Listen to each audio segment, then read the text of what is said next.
கடந்த 5 ஆண்டு கால திமுக ஆட்சியில் தமிழ்நாட்டின் நிதிநிலை குறித்த வெள்ளை அறிக்கையை வெளியிட்டிருந்தார் நிதியமைச்சர் மரிய வில்சன். அந்த அறிக்கையில் நிதி நிர்வாக சீர்கேட்டால் 10 லட்சம் கோடி கடனில் தமிழக அரசு இருப்பதாக தெரிவிக்கப்பட்டிருந்தது. இந்த அறிக்கைக்கு எதிர்ப்பு தெரிவித்து செய்தியாளர்களை சந்தித்தார் முன்னாள் நிதியமைச்சர் தங்கம் தென்னரசு. இதற்கு முன்பு 2021 திமுக அரசு ஆட்சிக்கு வந்து வெளியிட்ட வெள்ளை அறிக்கை 15 ஆண்டு காலத்தை கணக்கில் எடுத்து அறிக்கை வெளியிட்டிருந்தது. ஆனால் தாவேக அரசு வெளியிட்டுள்ள வெள்ளை அறிக்கையில் கடந்த 5 ஆண்டு கால நிதிநிலை மட்டுமே எடுத்துக் கொள்ளப்பட்டிருக்கிறது. யாரை காப்பாற்ற தாவேக நினைக்கிறது என தங்கம் தென்னரசு கேள்வி எழுப்பியுள்ளார்.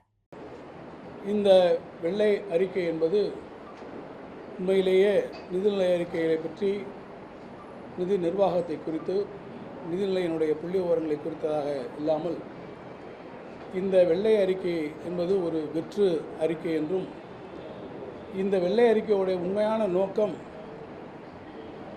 இப்போது பொறுப்பேற்றிருக்கக்கூடிய தாவேக அரசு தன்னுடைய இயலாமையை மூடி மறைக்கக்கூடிய உத்தியாக மக்களிடத்திலே கொடுத்த தேர்தல் வாக்குறுதிகளை நிறைவேற்றுவதற்கு வகை தெரியாமல் தங்கள் கையை விரித்து தங்கள் இயலாமையை தெரிவிக்கக்கூடிய ஒரு எஸ்கேபிசம் என்று சொல்லக்கூடிய மக்கள் கோபத்திலிருந்து தாங்கள் கொடுத்த வாக்குறுதிகளை நிறைவேற்ற முடியாது என்பதை உணர்ந்து அதிலிருந்து தப்பித்துக் கொள்ளக்கூடிய அளவில் ஏற்கனவே இருந்த திராவிட முன்னேற்றக் கழக அரசின் மீது பழி சொல்லி தப்பித்துக் கொள்ள வேண்டும் என்கின்ற ஒரு முயற்சியாகத்தான் இந்த வெள்ளை அறிக்கை என்ற பெயரிலே அவர்கள் வெளியிட்டிருக்கக்கூடிய வெற்று அறிக்கை இருக்கிறது என்று நான் கருத்தினை தெளிவாக தெரிவித்திருந்தேன்.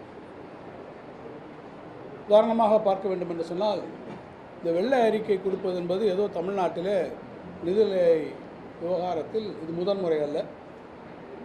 இதற்கு முன்பாகவே கூட பல முறை வெள்ளை அறிக்கைகள் வெளியிடப்பட்டிருக்கிறது. இது 3வது முறையாக வெளியிட்டிருக்கிறார்கள். 2001ஆம் ஆண்டு அன்றைய முதலமைச்சர் அம்மையார் அவர்கள் பொறுப்பேற்ற போது அவர்கள் ஒரு வெள்ளை அறிக்கை வெளியிட்டார்கள். 2021 கழகம் பொறுப்பேற்ற போது அன்றைய நிதியமைச்சர் பிடிஆர் அவர்கள் ஒரு நிதி அறிக்கை வெள்ளை அறிக்கை வெளியிட்டார்கள். இப்போது தாவேக அரசு 3வது முறையாக இந்த வெள்ளை அறிக்கையை வெளியிட்டிருக்கிறது. 3 முறை இந்த வெள்ளை அறிக்கை கொடுத்திருந்தாலும் கூட இந்த 3 முறை கொடுக்கப்பட்டிருக்கக்கூடிய இந்த வெள்ளை அறிக்கைகளுக்குள்ள என்ன வித்தியாசம் என்பதை நாம் முதல்ல பார்க்கணும். 2001 அம்மையார் அவர்கள் ஆட்சி பொறுப்புக்கு வந்தவுடனே வெளியிட்ட அந்த வெள்ளை அறிக்கையை பார்த்தீங்கன்னா, அதற்கு முன்பாக இருந்த 10 ஆண்டு காலத்தை எடுத்துக்கொண்டு அவர்கள் அந்த வெள்ளை அறிக்கையினுடைய காலத்தை எடுத்துக்கொண்டார். 10 ஆண்டு காலத்திலே தமிழ்நாட்டினுடைய நிதிநிலை அறிக்கை குறித்து கொடுத்தார். 91 2001 வரை, அதில் 91 96 வரை அவருடைய ஆட்சி காலமாக இருந்தது. 96 2001 கழகத்தினுடைய ஆட்சி காலம். அப்போ இன்றைக்கு இருக்கக்கூடிய நிதிச்செயலாளர் கூட அந்த நிதிநிலை இந்த வெள்ளை அறிக்கை வெளியீட்டில் அவருக்கும் அப்போது பங்கு இருந்தது. 2021 நம்முடைய கழகம் ஆட்சிக்கு வருகிற போது 15 வருஷங்களை நம்ம கணக்கில் எடுத்து 15 வருஷத்துக்கான நிதிநிலை அறிக்கை அந்த வெள்ளை அறிக்கையை நம்ம கொடுத்தோம். 2006 2011 கழக ஆட்சி இருந்தபோது கலைஞர்கள் தலைமையில் இருந்த ஆட்சியிலேருந்து எடுத்துட்டு தொடர்ச்சியாக 2016 2021 அந்த ஆட்சி முடிகிற போது, எடப்பாடி அவர்கள் தலைமையிலான அந்த ஆட்சி முடிகிற போது, ஆக 2006 2021 ஆரம்பம் வரை இருந்த அந்த காலகட்டத்தை ஏறத்தாழ 15 வருஷத்துக்கு எடுத்துக்கிட்டு அவங்க நம்மளுடைய ஆட்சியில் அதை கொடுத்தோம். ஆனால் இப்போது 2026 தாவேக பொறுப்புக்கு வந்த உடனே இவங்க எடுத்துக்கிட்டு இருக்கக்கூடிய இந்த காலகட்டம் வெறும் கடந்த 5 ஆண்டு கால திமுக ஆட்சியை மாத்திரம்தான் அவங்க எடுத்துக்கிட்டு இருக்காங்க. இதுக்கு என்ன காரணம்? திமுக ஆட்சியை மட்டும் எடுத்துக்கொண்டு சொல்ல வேண்டியதற்கான காரணம் என்ன? இதற்கு முன்பாக இருந்த ஆட்சிகளை குறித்து, அந்த முன்பாக இருந்த ஆட்சியை குறித்து மறைப்பதற்கான காரணம் என்ன? அந்த ஆட்சியில் இருந்த நிதி விவகாரங்களை குறித்து சொல்வதற்கு என்ன தயக்கம்? ஒருவேளை யாரை காப்பாற்றுவதற்காக இந்த வெள்ளை அறிக்கையில் அந்த ஆட்சிகளில் அந்த காலகட்டங்களை எடுத்துக்கொள்ளவில்லை என்ற கேள்வி வருகிறது. யாரை காப்பாற்ற வேண்டிய முயற்சி, அல்லது இவர்களே சொன்னது போல தீர்ந்து போய் விட்டதாக இவர்களாக சொன்னார்களே அவர்களிடத்திலிருந்து கவர்ந்து கொள்வதற்கு ஏதேனும் இருப்பதா என்பதை ஒரு முயற்சித்து பார்க்கக்கூடிய வகையிலே இந்த வெள்ளை அறிக்கையில் திமுக ஆட்சி காலத்தை மட்டும் அவர்கள் எடுத்துக்கொண்டிருக்கிறார்களா, யாருடைய தயவை எதிர்பார்த்து இதில் இருந்து அவர்களுக்கு விலக்களித்திருக்கிறார்கள், யாரை காப்பாற்றக்கூடிய முயற்சி என்பதை நான் உங்களுடைய பார்வைக்கு விட்டுவிடுவதற்கு விரும்புகிறேன். வருவாய் பற்றாக்குறை அதிகரித்திருப்பதாக கூறும் நிதியமைச்சர் மத்திய அரசு தமிழகத்துக்கு வழங்காமல் நிறுத்தி வைத்த 41,000 கோடியை பற்றி ஏன் பேசாமல் மறைத்தார் என கேள்வி எழுப்பினார். ஒன்றிய அரசை பற்றி எந்த வார்த்தையுமே சொல்ல வரலையே. நிதி பற்றாக்குறைகளுக்கு அதிகபட்சமான காரணம் என்ன?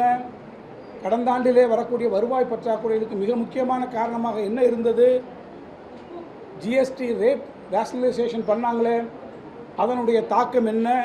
அந்த தாக்கம் எல்லாவற்றையும் எப்படி பாதித்திருக்கிறது? எதையாவது சொல்லியிருக்கணுமே, சொல்லலை. ஆனால் நான் உங்களிடத்தில் சொல்ல விரும்புகிறேன், ஏன் அந்த 78,000 கோடி வந்தது? ஒன்றிய அரசாங்கத்தால் ஜிஎஸ்டியில் வரக்கூடிய சீரமைப்பு, அந்த நடப்பு நிதியாண்டில் நீங்கள் மட்டும் ஜிஎஸ்டி ரேஷனலைசேஷன் நம்மெல்லாம் போய் அப்போஸ் பண்ணோம். தமிழ்நாடு உள்ளிட்டு இருக்கக்கூடிய பல மாநிலங்கள், கர்நாடகா, தமிழ்நாடு, தெலுங்கானா உள்ளிட்டு இருக்கக்கூடிய கேரளா போன்ற மாநிலங்கள்லாம் நம்ம கடுமையாக அழுத்தோம். அந்த வரியில் நம்ம ரேஷனலைசேஷனில் இன்றைக்கி எவ்வளோ குறையுது? 11,709 கோடி குறையுது. டான்ஜெட்கோக்கு கொடுக்கக்கூடிய இழப்பீட்டு நிதி 16,507 கோடி. ஒன்றிய அரசுலேருந்து வரக்கூடிய சமரச சிக்ஷா திட்டத்திலேருந்து 3,548 கோடி நிறுத்தி வச்சாங்க. ஜல்ஜீவன் மிஷன்லேருந்து வர வேண்டிய பணம் 3,112 கோடி. நிதி ஆணையத்தினுடைய மானியம் 2,246 கோடி. ஜிஆர்எஃப் 3,087 கோடி. டெவல்யூஷன் மத்திய வரிகளில் இருக்கக்கூடிய நம்முடைய பங்கு 1,200 கோடி.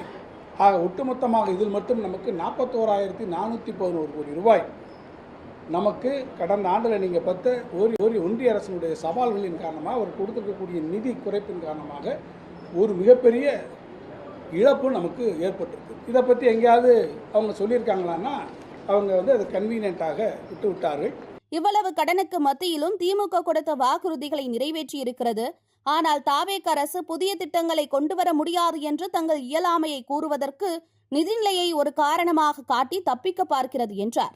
நீங்கள் இதையெல்லாம் வைத்துக்கொண்டு இப்போதே எங்களால் இதையெல்லாம் செய்ய முடியாது, ஃபிஸ்கல் ஸ்பேஸ் லிமிட்டடாக இருக்கிறது, மினிமலாக இருக்கிறது, குறைவாக இருக்கிறது என்றெல்லாம் நீங்கள் சொல்வது உள்ளபடியே உங்களுடைய இயலாமையை காட்டுகிறது.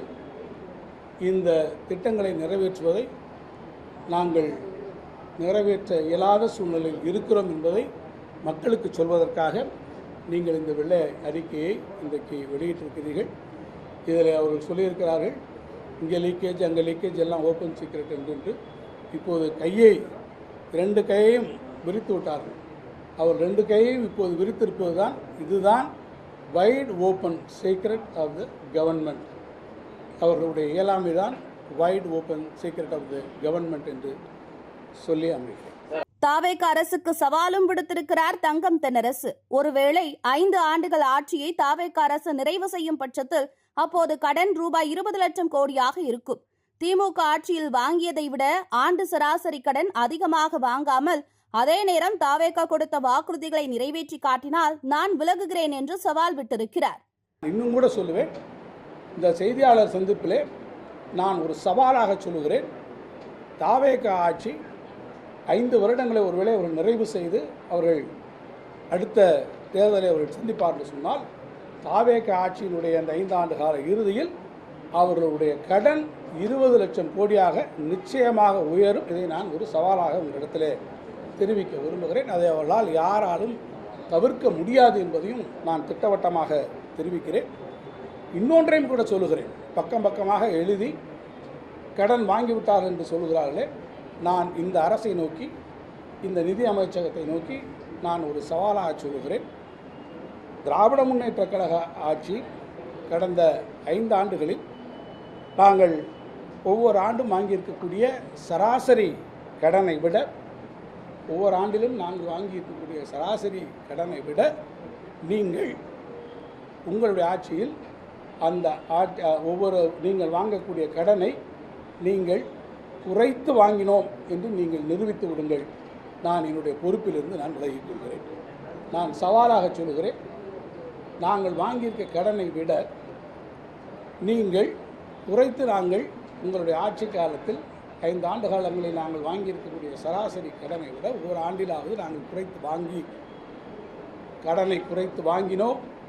அப்படி கடனை குறைத்து வாங்கி நாட்டிலே நீங்கள் சொல்லியிருக்கிறீர்களே, உங்களுடைய வெள்ளை அறிக்கையிலேயே கூட சொல்லுகிறீர்களே, நல்ல திட்டங்கள் நடைபெற்று கொண்டிருக்கிறது என்று எங்களுக்கு கிரெடிட்டையும் எங்களுக்கு கொடுத்திருக்கிறீர்களே, அந்த திட்டங்களை நிறைவேற்றி நடப்பிலே நாங்கள் கொண்டு வந்திருக்கக்கூடிய திட்டங்களையும் நிறைவேற்றி நீங்கள் சொன்ன வாக்குறுதிகளையும் நீங்கள் நிறைவேற்றி உங்களுடைய மிகவும் சிறப்பான நிதி மேலாண்மையை, உங்களுடைய ஃபிஸ்கல் ப்ரூடன்ஸை வெளிப்படுத்தி ஒரு திறமையான நிதி நிர்வாகத்தை நீங்கள் மேற்கொண்டு இத்தனையும் செய்து நாங்கள் வாங்கியிருக்கக்கூடிய சராசரி கடனை விட ஒவ்வொரு வருடத்திலும் நீங்கள் கடன் குறைவாக வாங்கினேன் என்று நீங்கள் நிரூபித்துவிட்டால் நான் பொறுப்பிலிருந்து விலகிக் கொள்கிறேன் என்பதை நான் இந்த அரசுக்கு ஒரு சவாலாகவே நான் சொல்லிக்கொள்ள விரும்புகிறேன். தாவேக ஆதரவு நிலைப்பாட்டில் தொடர்ந்து கருத்து தெரிவித்து வந்த மதிமுக பொதுச் செயலாளர் வைகோ இன்று தலைமைச் செயலகத்தில் முதல்வர் விஜயை சந்தித்து பேசிய நிகழ்வு உற்று நோக்கப்பட்டது. சந்திப்பு குறித்து பேசிய வைகோ, தூத்துக்குடி ஸ்டெர்லைட் ஆலையை மீண்டும் செயல்பட அனுமதிக்க கூடாது என்று வலியுறுத்தியதாக தெரிவித்தார். மேலும் 30 ஆண்டுகளாக நாடாளுமன்றத்தில் தான் ஆற்றிய உரையை புத்தகமாக தொகுத்திருப்பதாகவும் அதை துணை ஜனாதிபதி CP ராதாகிருஷ்ணன் வெளியிட முதல்வர் விஜய் பெற்றுக்கொள்ள வேண்டும் என அழைப்பு விடுத்திருப்பதாகவும் வைகோ தெரிவித்தார். மேலும் தாவேக ஆட்சி கமிஷன் கரப்ஷன் இல்லாமல் நடப்பதாகவும் சான்றளித்துள்ளார். இப்பொழுது அனில் அகர்வால் எப்படியாவது அந்த ஸ்டெர்லைட்டை வேறொரு வடிவத்தில் கிரீன் காப்பர் என்ற பெயரில் மீண்டும் கொண்டு வந்து நிறுவுவதற்கான முயற்சியில் ஈடுபட்டிருப்பதால் நம்முடைய முதலமைச்சர் அவர்களை ஒருவேளை சந்திக்க முனையலாம். இந்த அரசிடம் அனுமதி வாங்குவதற்கு முயற்சிக்கலாம். அதற்கு இடம் கொடுக்கக்கூடாது. அது புற்றுநோயையும் சர்ம நோய்களையும் ஏற்படுத்தி அடியோடு 40 கிலோமீட்டர் சுற்றளவுக்கு விவசாயத்தை பாழ்படுத்துகிறது இந்த காப்பர் ஸ்மெல்டர். அது வேறு வடிவத்தில் தாமிர தொழிற்சாலை என்ற பெயரிலே அங்கே வர அனுமதிக்கக்கூடாது. நீங்கள் இந்த அரசு, தாவேக அரசு அதற்கு இடம் கொடுக்கக்கூடாது என்பதை வலியுறுத்தி விரிவான ஒரு memorandum both in English and Tamil நான் முதலமைச்சர் மாண்புமிகு ஜோசப் விஜய் அவர்களிடம் தந்து இந்த பின்னணியை சொல்லியிருக்கிறேன். மகாராஷ்டிரா லைசன்ஸை ரத்து பண்ணவுடன் கோவாவுக்கு சென்றார். கோவா விரட்டி அடித்தது. குஜராத் உள்ளே வராதே என்றது. இப்போ நான் கேட்குறேன், பிரதமர் ரொம்ப காப்பருக்கு ரொம்ப கவலைப்படுறாரு. உங்கள் குஜராத்தில் ஆரம்பிங்க, மத்திய பிரதேசத்தில் ஆரம்பிங்க, தமிழ்நாடு தான் உங்களுக்கு கிடைச்சதா? ஆகவே இந்த எந்த காரணத்தை முன்னிட்டும் அங்கே கொண்டு வந்து மீண்டும் தாமிர தொழிற்சாலை அமைக்க அனுமதிக்க கூடாது என்பதற்காக நாங்கள் பொதுக்கூட்டம் போடும். 2ஆம் தேதி கூட தூத்துக்குடியில் பிரம்மாண்டமான ஒரு பொதுக்கூட்டம் ஏற்பாடு செய்திருக்கிறோம். மார்க்சிஸ்ட் கம்யூனிஸ்ட் கட்சி, இந்திய கம்யூனிஸ்ட் கட்சி, விடுதலை சிறுத்தைகள் கட்சி, இன்னும் பல்வேறு அமைப்புகள், விவசாய அமைப்புகள் அதிலே பங்கெடுக்க இருக்கின்றன. இந்த கோரிக்கையை மிக அமைதியாகவும் நான் நீண்ட நேரம், இந்த அளவு சுருக்கமாக கூட சொல்றேன், நீண்ட நேரம் விளக்குவதற்கும் முதலமைச்சர் அவர்கள் சந்தர்ப்பம் கொடுத்தார்கள். விரிவாக விளக்கியிருக்கிறேன். இன்னொரு கோரிக்கை வைத்தேன், அது தனிப்பட்டது. என்னுடைய நாடாளுமன்ற உரைகள், 30 ஆண்டுகளில் ஆற்றிய உரைகளை 6 பகுதிகளாக நான் தொகுத்திருக்கிறேன். அந்த தொகுதிகளை வருகிற ஆகஸ்ட் 4ஆம் தேதி அன்று டெல்லியில் வெளியிடுவதற்கு ஏற்பாடு செய்து கொண்டிருக்கிறேன். அந்த விழாவிலே நம்முடைய தமிழ்நாடு முதலமைச்சர் கலந்து கொள்ள வேண்டும். முதல் பிரதியை நான் திட்டமிட்டிருப்பது இப்போது இருக்கக்கூடிய குடியரசு துணைத் தலைவர் மாண்புமிகு CP ராதாகிருஷ்ணன் அவர்கள் வெளியிட திட்டமிட்டிருக்கிறேன். அவரிடம் அனுமதி கேட்க வேண்டும். நம்முடைய முதலமைச்சர் அவர்கள் முதல் பிரதியை பெற்றுக்கொள்ள வேண்டும் என்று கேட்டிருக்கிறேன். அதற்கு ஒப்புதல் தந்திருக்கிறார். தாவேக ஆட்சி குறித்து வரும் செய்திகளை முதல்வர் படிக்க வேண்டும். படித்த பின் அதிலுள்ள உண்மைகளை கண்டுபிடித்து நடவடிக்கை எடுக்க வேண்டும் என ஆற்காடு வீராசாமி இல்ல திருமண விழாவில் திமுக தலைவர் மு க ஸ்டாலின் பேசினார். நான் வேண்டுகோள் வைப்பதெல்லாம், இன்றைக்கு தமிழ்நாட்டில் முதலமைச்சராக இருக்கக்கூடியவரை பார்த்து நான் கேட்பதெல்லாம், தயவு செய்து இன்றைக்கு உங்களை பற்றி, உங்கள் ஆட்சியை பற்றி வரக்கூடிய செய்திகளை படியுங்கள். படித்து அதில் உண்மையை கண்டுபிடியுங்கள். அதற்குரிய நடவடிக்கை எடுங்கள் என்பதுதான் என்னுடைய அன்பான வேண்டுகோள். எம்எல்ஏ பதவியை ராஜினாமா செய்துவிட்டு அதிமுகவில் இருந்து விலகி தாவேகாவில் இணைந்த 4 பேரின் தொகுதிகள் காலியானதாக அறிவிக்கப்பட்டது. அந்த தொகுதிகளுக்கு இடைத்தேர்தல் நடத்தக்கூடாது என அதிமுக சார்பில் வழக்கு தொடரப்பட்டிருந்தது. இந்த நிலையில் சபாநாயகர் JCT பிரபாகர் அந்த மனு மீது பதிலளிக்க சென்னை உயர்நீதிமன்றம் உத்தரவிட்டுள்ளது. ஏற்கனவே 4 அதிமுக எம்எல்ஏக்கள் ராஜினாமா செய்து தாவேகாவில் இணைந்துள்ள நிலையில் முன்னாள் அமைச்சர் சி. விஜயபாஸ்கரும் எம்எல்ஏ பதவியை ராஜினாமா செய்து அதிமுகவில் இருந்தும் விலகியுள்ளார்.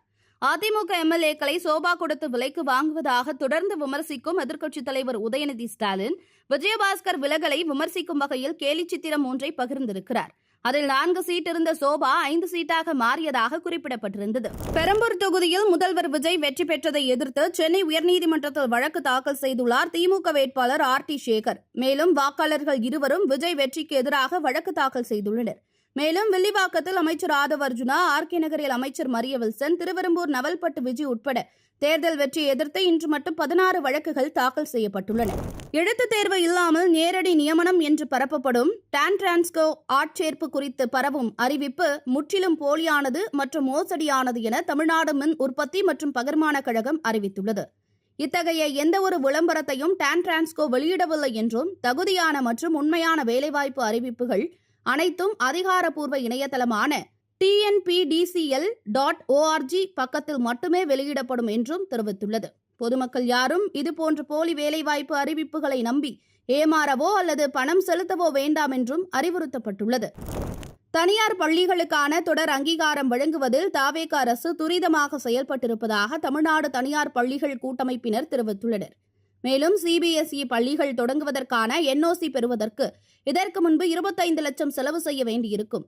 ஆனால் இப்போது ₹1 கூட செலவு செய்யாமல் கொடுத்திருக்கிறார்கள் என்றனர். நீங்க சொன்னீங்க பார்ட்டி ஃபண்டட் ஒரு விஷயம் இருக்கும், எல்லா துறையிலுமே இருந்தது தான். அது எங்க கல்வித்துறையில இருந்தது. மினிமம் ₹1 லட்சம் ரூபாயிலிருந்து ₹2 லட்சம் ரூபாய் 3-4 லட்சம் ரூபாய் NOC வாங்கும்போது 25-30 லட்சம் ரூபாய் செலவு இருந்தது. அது நிறைய இருந்தது மட்டும் இல்லாமல் எல்லா அதிகாரிகளும் போயிட்டு நம்ம காலதாமதம் ஆனது. 2 விஷயம் இருந்தது. அது கிட்டத்தட்ட பாத்தீங்கன்னா இந்த 2 வருஷமா அங்கீகாரமே தொடர்ந்து கொடுக்காமல் அத்தனை கோப்புகளும் தேங்கி கிடந்தது. இதற்கு முன்பு இருந்த அரசுல தேங்கி கிடந்த அத்தனை கோப்புகளை இந்த 1 மாச காலத்துல அத்தனை ரெனியூவல் செய்து கொடுத்திருக்காங்க. அதுதான் ஒரு மிகப்பெரிய ஒரு விஷயம். அது இதனால எங்களுக்கு வரல, அங்கீகாரமா வராம 3 ஆண்டுகள் 2 ஆண்டுகள் தேங்கி கிடந்த அத்தனை ஆணைகளையுமே எடுத்து நேத்து 1000 பள்ளிகள் கொண்ட ஆணைகளை நேத்து அதனுடைய அமைச்சர் கையால கொடுத்தார். தூத்துக்குடியில் சுமார் ₹38,000 கோடி முதலீட்டில் 15,000 நபர்களுக்கு வேலைவாய்ப்பு கிடைக்கும் வகையில் அமைக்கப்பட உள்ள அதிநவீன கப்பல் கட்டுமான திட்டம் தொடர்பாக HD ஹுண்டாய் நிறுவனத்தின் உயர்மட்ட அலுவலர்களை தலைமைச் செயலகத்தில் சந்தித்து கலந்துரையாடினார் முதல்வர் விஜய். தமிழ்நாடு அரசு மற்றும் இந்திய தேசிய விண்வெளி ஊக்குவிப்பு மற்றும் அங்கீகார மையம் இணைந்து தூத்துக்குடி மாவட்டம் அல்லிக்குளத்தில் உருவாக்கப்பட உள்ள விண்வெளி உற்பத்தி தொடர் பூங்காவில் விண்வெளி வாகனங்கள் பொது தொழில்நுட்ப வசதி மையம் அமைப்பதற்கான ஒப்பந்தம் கையெழுத்தானது. சென்னை உயர்நீதிமன்ற தலைமை நீதிபதி சுஷ்ருத் அரவிந்த் தர்மாதிகாரியை அவரது இல்லத்துக்கு நேரில் சென்று மரியாதை நிமித்தமாக சந்தித்தார் முதல்வர் விஜய்.